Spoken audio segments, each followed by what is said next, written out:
Hey Trix, happy birthday nga pala. May gusto mamati sa'yo kaso hindi siya marunong mag-Tagalog. Kaya translate ko na lang Foreigner eh. Ito na.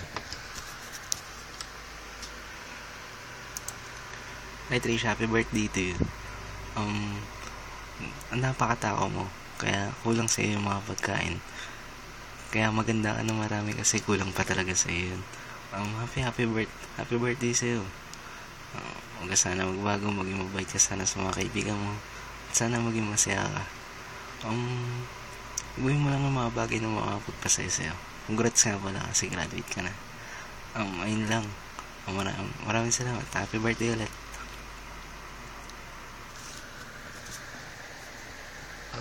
Marinig mo na siya. Happy birthday daw. Thank you Happy birthday.